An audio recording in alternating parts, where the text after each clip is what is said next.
দফা এক দাবি এক শেখ হাসিনা। বেশ উত্তেজনায় দেখছেন সেনাবাহিনী রয়েছে মাঠে, পুলিশ রয়েছে মাঠে।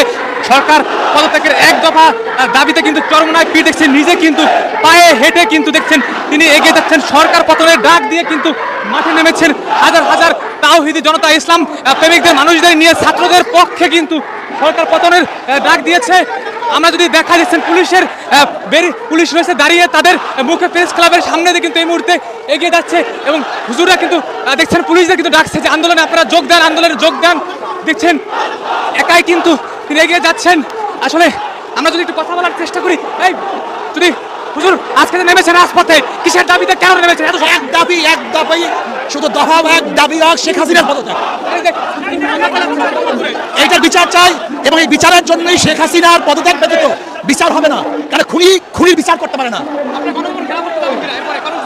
আমাদের কালকে কর্মসূচি আছে, কালকে আমাদের গণমিছিল এবং ধারাবাহিক কর্মসূচি পালন করে আসছি এবং ছাত্র জনতা যেই কর্মসূচি দিছে আমরা তাদের সাথে আগের থেকে একত্রিত ঘোষণা করছি এবং করতেছি, করব।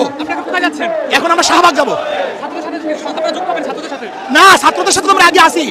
প্রত্যেকে জায়গা থেকে আন্দোলন করবে, প্রত্যেকে জায়গা থেকে। আমি দেশবাসী সেনাবাহিনীকে বলবো, জনগণ দায়িত্বশীলকে বলবো, আপনারা জনগণের সাথে থাকেন, জনগণের সাথে থাকবেন, জনগণের মন বুঝবেন, জনগণের সাথে থাকবেন, জনগণের বিরুদ্ধে গুলি চালাবেন না। বিভিন্ন জায়গায় কিন্তু সেনাবাহিনী জনগণের সাথে নেমে পড়েছে, এইটাই তো হওয়া উচিত। জনগণের সেনাবাহিনী তো জনগণেরই। চট্টগ্রামে মিরপুরে দেখেছি, চট্টগ্রাম মিরপুর এইটাই তো নিয়ম। এইটা তো দেখছেন এই দেখছেন তারা কিন্তু তাদের মিছিল কি দাবি শেখ হাসিনার পদত্যাগ,